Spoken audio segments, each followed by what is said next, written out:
Good morning. Welcome to the We Are Insurtech Women podcast. A guest is a good friend of mine, Charlotte Gregory, partner Capital Law. Hi, Charlotte. How are you? Hi, good. Thanks for having me. Well, I'm in your studio, so This is quite exciting. Yeah. You can claim it as your own. Yeah, definitely I will. It makes me a bit upset that your podcast is significantly better than mine. Only the best for me, Alex. Yeah, exactly. But look, obviously we know each other, but let's start by you introducing yourself and your role at Capital Law. Yeah, thanks. So I'm a partner, as you said, at Capital Law. We're a commercial law firm, do lots of work in the insurtech space and the insurance space and broader financial services, but my background is really insurance, so it's still a big part of what I do.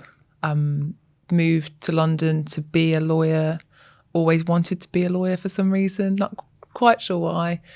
And so trained and qualified into that insurance environment, doing professional indemnity, defence and coverage. So kind of always been in the insurance space, but as a litigator, basically. And then around 2017 or so, insurtech started to become a thing. And I thought, how is this going to affect the market that I work in and the clients that I advise? And what can I do, basically, to help, to be involved, because it seems quite interesting. But, you know, I'm not a corporate lawyer, I'm not an employment lawyer. And really at the time, it was very much about kind of founders and investors meeting one another, wanting to, you know, talk about their business, raise, and a lot of outside interest from insurance, you know, non-insurance professionals thinking, I'm going to come in and change the world and we're going to build an insurer. And then obviously people realise it's a bit more difficult than that, actually. But what I did have a good understanding is the market and all the players in the market, the complexities, what that means in reality for trying to break into it, what that means for your tech business, for example. And that's where I realised actually the regulatory environment sounds pretty boring actually, but is really interesting when you're looking at that tech overlay. And that's really where my practice kind of pivoted to much more on the advisory side. And now, you know, we are lucky at Capital that we act for a lot of big tech-oriented businesses. But, you know, they call themselves insurtechs in some ways, but actually they're insurers, MGAs, you know, they've got multiple jurisdictions, carriers in different environments. So, yeah, it's kind of been a fun journey so far, really. Yeah, well, we've got a bit of a parallel path in that, haven't we? And, you know, I came from insurance executive search and then I started in insurtech.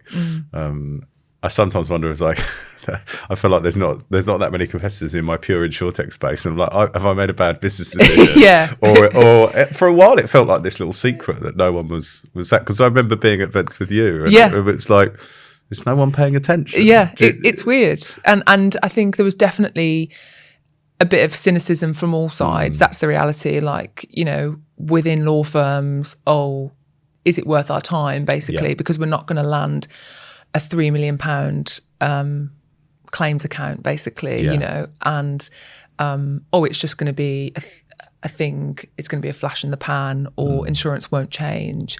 And I always did have a strong belief that it would be disrupted, not in the way that people perhaps initially thought, like outsiders are going to come in and it's going to put Lloyd's on its arse, basically. Like I didn't ever think that was going to happen. But what I did think was, you know, people buying insurance will change. Our expectations as purchasers will change, and there'll be change along with that, effectively. You know, that's happened in many markets, so why wouldn't insurance be any different? Yeah. And really, I think probably the pandemic was a bit of an accelerator, because it changed everybody's views of the world and how we interact, how we can work, you know. So I think that was probably a plus point in some ways. And even though, you know, a lot of the biggest disruptors started in the personal line space, I always did have a view that it would move into more of the business end of the market, you know, some of those more complex risks. And that's exactly what we're seeing today. And it's not just about agentic AI in the Lloyd's market, for example. It's about the fact that everybody recognises that being a tech-enabled MGA or an insurtech or whatever you want to call yourself, or if you're a carrier, you won't be able to compete if you don't have the right tools for your business, because tech is just part of our everyday lives as humans, basically. Yeah. Well, I mean, we've literally just bought a AI native system for our recruitment company. It's like we're a recruitment company, and you know, but it's like, where are the sensible applications of that save time, and we're not screening anyone's CV doing it. It's just things like our database works in a sort of native way. So no, I share that. I wanted to take you back to a sort of motivations, because something that we share is that we're both service providers to the insurtech industry, and I joked about it, but there is a truism that you aren't going to win those £3 million. Like that, I imagine the fees are smaller on both sides of our equation. What motivates you to stay in that? Because you could easily lean back into insurance, where there's probably bigger contracts to be made, but you know, you seem to occupy this space, and I wanted to sort of understand why. Yeah, it's interesting. I think looking at opportunities, certainly, you know, when I first started looking at the pivot, I was a senior associate, so I had a couple of, you know, I was lucky. I had a partnership track where I was, and I thought, okay, I could go down that route, but that is a path very well trodden. There's lots of competition in the space. That's fine. You're going to get competition anywhere, but it's kind of been done. And actually, if you're thinking about growth, rates, opportunity to specialise, and actually in some ways, yes, specialising in regulatory advice, but also keeping myself broad. You know, I'm not a fully fledged commercial lawyer advising on data and IP. I've got wonderful colleagues that, you know, help our clients do that. But I'm an advisory lawyer now, and I was a litigator before, and I definitely think that that's made me a better lawyer. So I think that was quite attractive, to always keep moving, pushing into a space that maybe not very many others occupy, because you have an opportunity to make it your own. And that was part of the attraction to moving to Capital. It was, you know, it's an outsider in many ways, and it's a growing firm. And I found it really hard to leave my last firm, actually, because it was great. But there was an opportunity for me to grow. Capital was already working with a lot of the clients that I found super interesting in the space. And I think I'd always be wondering what if. So to keep doing that is definitely part of the motivation. And you know, you wouldn't get that in the same way, I think, in a more traditional legal advisory environment, because you have to really get used to not knowing the answer to lots of different things when you're in this space, because people, you know, bring out products that sometimes are genuinely new and people haven't done it before. Not always, but often they're trying to do it in a slightly different way. So you're always kind of pushing those barriers, which I think, you know, lawyers are analytical, and that's really keeps you interested, I think. Because I think there's a lot of echoes when I hear you speak about that, the echo with the founders that you work with. You're sort of you're going through the same journey as them, you know, that you're doing things that haven't necessarily been done before. So you've got to find a way, but within the framework of providing really good legal advice at the same time. Yeah. And there's the echo that I was just sort of talking about. And I don't want to make everything financial, but I suppose in my job it always does. Is that, you know, people that join startups, that there are better paid ways of, you know, making a good living, but it's that curiosity that seems to drive people, and it seems to sort of motivate you as well. It definitely has to be a personality fit, and I think, you know, we're lucky, like relatively my job is a great job. Yes, there might be other opportunities out there that, you know, are kind of bigger or look better on paper. But you've got to have a job that you are continually interested in, because you're at work for a long time. Yeah. And I wish I'd have known that when I was 18 and I was thinking, no, I've just got to go straight to uni and get it done because law's so competitive to get into. And now I'm like, oh no, I'm never retiring. Yeah. So I think that's right. And, working with founders, I think as well, gives you the opportunity to take yourself out of being a lawyer a bit as well, because you have to be so commercial. And don't get me wrong, I worked with some fantastic clients when I was kind of on the more traditional side of insurance. And there are positives to that, like having, for example, claims handlers that may well be lawyers themselves, or if not, they're really experienced in their area. There's so much information and knowledge that's a given that actually when you're delivering complex legal advice, that makes your job so much easier because they just get it. And actually when you're working with founders and growing businesses, you will have a whole swathe.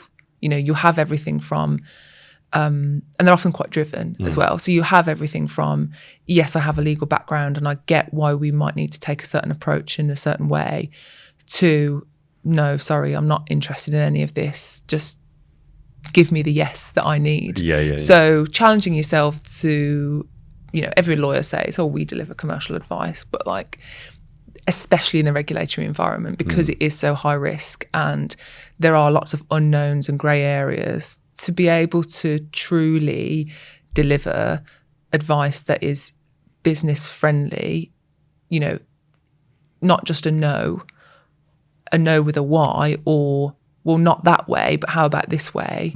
That really takes you out of the technical mindset that you do need as a lawyer, but puts you more into a business environment. And I think that's quite helpful, just being a senior leader in a business. That's a useful skill. Yeah.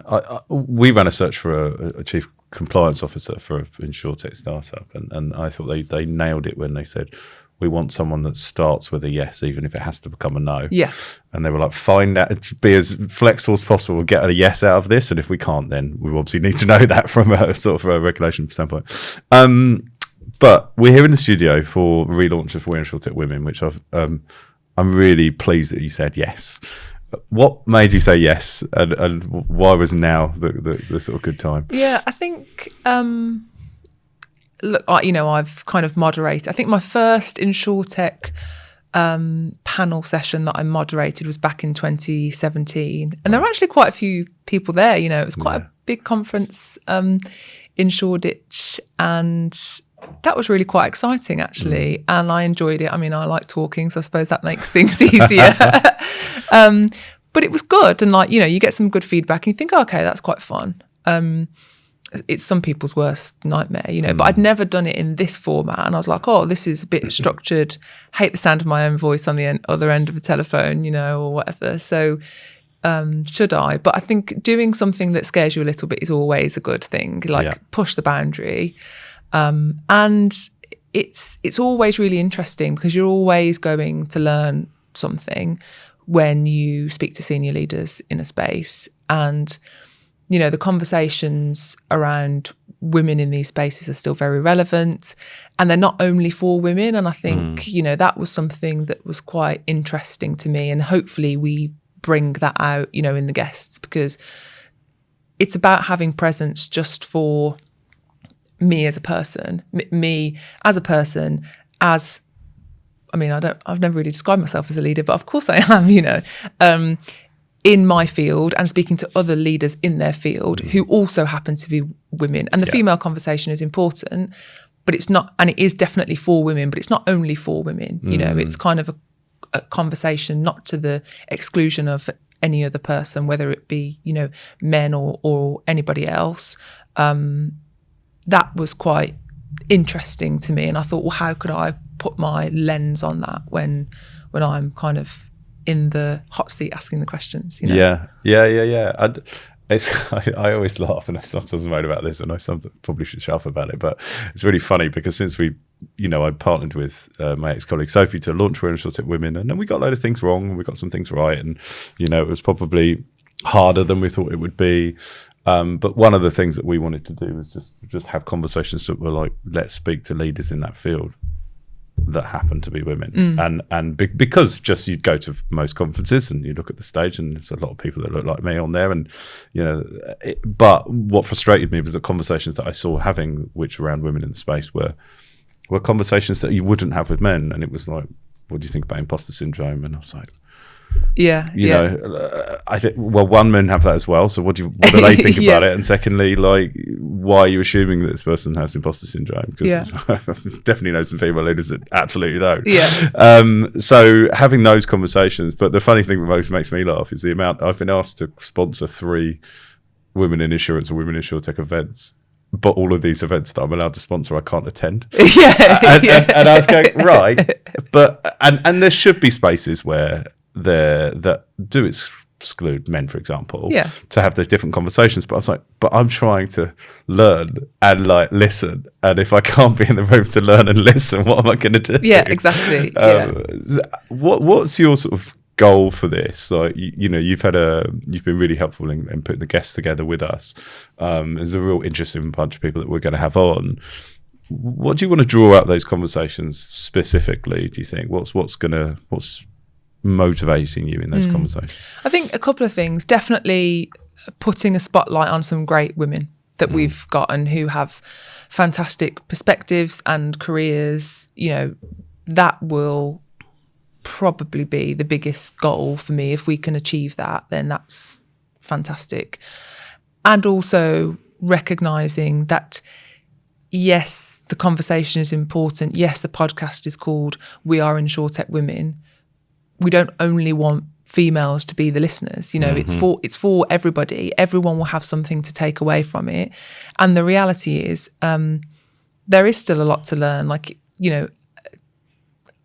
as humans, we should be thinking that, yes, diversity is great, and we don't always need to over-politicize or get our hackles up about gender differences, because we can learn from them, and there will be things that are perhaps stereotypically female or male, and, it might work to have another side of the lens look at that. But also, I think having spaces and conversations like this will be really helpful, a bit perversely in some ways, but to break down stereotypes the other way as well. Like, we're not only talking about women and female stereotypes, but also I would like to think that we can have conversations around what a good leader looks like, and give men the space to think, oh, well, I don't have to be this type of leader. I can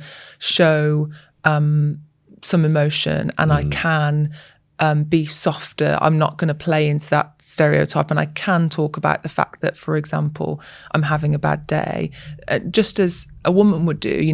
We're complex. We do have genetic differences, but it's so driven by personality and what you're doing at that point in your life.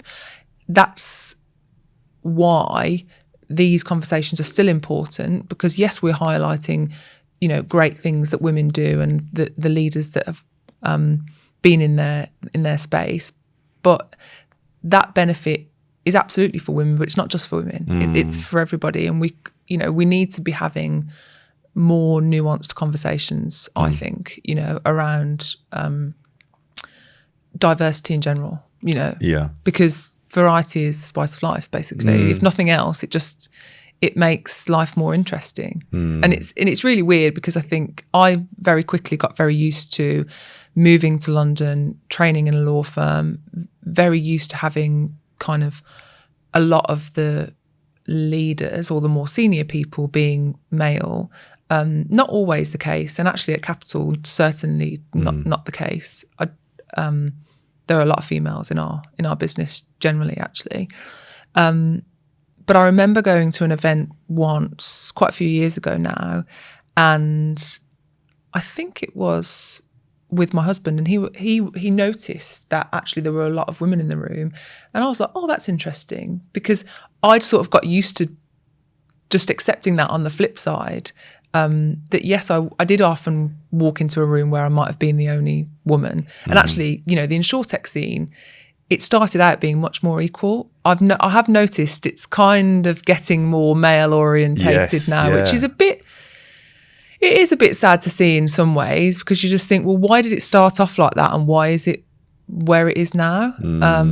So that's quite interesting to me. But that's not to say that the men in the room that I'm in that room with aren't equally brilliant and deserving. You know, it's just we need to stay curious. That's an interesting observation, actually. It's one that I completely share with you. I do think that the maturity in the insurtech market, the round sizes are bigger, the businesses are probably more traditional. And I think, to be honest, there's a move towards like specialty markets and complex commercial as well. And really that's going to mirror the existing market, because the talent will come from there. Exactly. Whereas I think before, when it was either SaaS tech startups or things like personal lines, which are a little bit more simplistic to understand. So the promise was, whether they delivered on that promise or not, but I think they were sort of good entry points for people from outside of the market. So, you know, I work with less founders that come from outside the market now, I would say, as well. There's a lot of people that have come from insurance starting things up. So yeah, I think I felt a little bit disappointed on the delivery of the promise, because I thought, you know, things like round sizes typically are smaller with female founders, so there's less access to capital, so therefore there's less opportunity. And then you start to see, oh, of course it reflects the insurance market. Yeah. I've even seen that at events we go to now, the sort of prominence. One of my complaints, which one of the reasons I wanted to get behind Are Insurtech Women with FinPro, was that I go to these events and there's some brilliant female leaders in the space that are very prominent voices, but they're always the same women. Yeah. And that doesn't help. No. And I find that a bit frustrating, because I think it's just a bit lazy from conference promoters. I used to run a comedy night, and and I used to always make sure that we had a certain amount of like female comics, because comedy's exactly the same. You know, it's very male dominated. And I think there should be more proactively done to go, do we need to hear from the same people? Because I think that sometimes that exacerbates the issue, and you go, why have we not heard from different people? I wanted to ask you about your advice as a leader, particularly, doesn't need to be, I think you've got a unique lens because you're an outsider in these sort of startup environments. Have you ever been in the position to give advice to, like, you know, maybe females joining insurtechs or coming through, or female founders, that is specific, or is it more just like, I'm just giving good advice, they just happen to be women? But I wondered if ever people lean into you, because you're a prominent female figure in the space. Yeah, I think being open and being kind and being confident in yourself, actually, I don't think that's gender specific, but maybe it resonates with women a bit more. You know, it's really interesting, because I was trying to reflect on, you know, as part of doing this series, well, do I actually notice any difference? You know, because actually in my job, for example, I don't ever think I've lost out in a role because I'm a woman. I think I've been really fortunate. I know that's a lot of people's experiences, and I wonder whether part of that is actually I've just got the confidence to kind of have a go. Yeah. And I do think that whether it's true confidence or masked confidence, or confidence by the swell of people that look and sound and feel like you, it does come across male confidence sometimes in a way that it might not as a woman. And I definitely think that's something, you know, even if you're not, just fake it till you make it. But it is interesting. And I also think that in some ways, female founders are the most prepared people that I ever see. Yeah. Because they kind of know the stats, and they know that there's maybe this kind of invisible barrier that might be there or might not be there. So they just kind of ready themselves to the barrier being there anyway. And when I look at presentations, not that the men, for example, at pitch events aren't fantastic in the ones that I've seen, but I've always been really impressed by just how prepared the women are. And that's an interesting observation for me, I think. But yeah, in terms of advice, it's that having the confidence, and don't shy away from going around and asking for mentors and leadership, whether it be men and women, because they'll give you different perspectives. Just like different personalities will give you different perspectives. Seek it out. Because I think this is probably, obviously we're having this conversation to launch the podcast, but it's very important to me that for example, the conversation is broader than that, and it's actually just more about, you're a great leader in this space. What do you think about topics in the industry? But I think while we're focusing on it, I think what's interesting about the broader kind of inclusion piece, I remember working for a very traditional insurance search firm. I was the only person that didn't go to public school. I was the only person that had, at the time, a very Essex accent. And I didn't know the social dynamics. I didn't know what to wear. I didn't know the how it was supposed to work. And I never really felt included in it at all, to the point I didn't really enjoy it. And what I did love about Insurtech is that I did feel more inclusive. There were my collection of weirdos out there, because I'm not atypical of a search guy. Even like the things I do in my spare time, I've been at these events and everyone wants to talk to me about rugby. It was like, my school didn't play rugby. We don't know what rugby is. I didn't share the same holidays. I didn't share the same interests. I don't really play golf. And I was like, let me talk to you about the play I'm writing. But I didn't feel like I could have those conversations. And I think it's a bit of an age thing. Like, I was a lot younger, and I'm sort of mid-40s now. I think there's a moderate success thing that sort of, you stack up evidence that you can do this. But it's taken me till my 40s to really be myself and expose myself and go, well, this is who I am, and be a bit unashamed about it. And the nice thing is that I think people have really embraced that, even people that I'd expect probably unfairly not to be interested. So that idea of being yourself and just being front-footed about who you are, because I think that's why I've always, I think we've always got on, and it was like, you're very much your own person, and very direct about it, and I've been similar since we've been in this space. But I think it's going back to this theme of founders being better prepared. I do think there's a real line of expectation, because there's some data about female-led businesses pitching for VC money, and the amount of questions they were asked on their pitch versus their sort of male counterparts was significantly higher and significantly more detailed. And that exists in the world. That's real data. So the sort of level of preparation, like the bar is higher to get into these spaces. I know we're close to time, so I wanted to ask you about this kind of like the idea of allyship, and we've touched on it. I think it's super important, and I do think men should be in these rooms, in these conversations that we're not. What's a good ally look like for you? And I know we're not just speaking to men. It's not for them to solve the problem, but like, let's take men in the room, for example. What could they be doing proactively to? I think staying curious and asking questions and looking at people based on potential, and that will apply to whether you're trying to look at gender diversity or the point around education and schooling.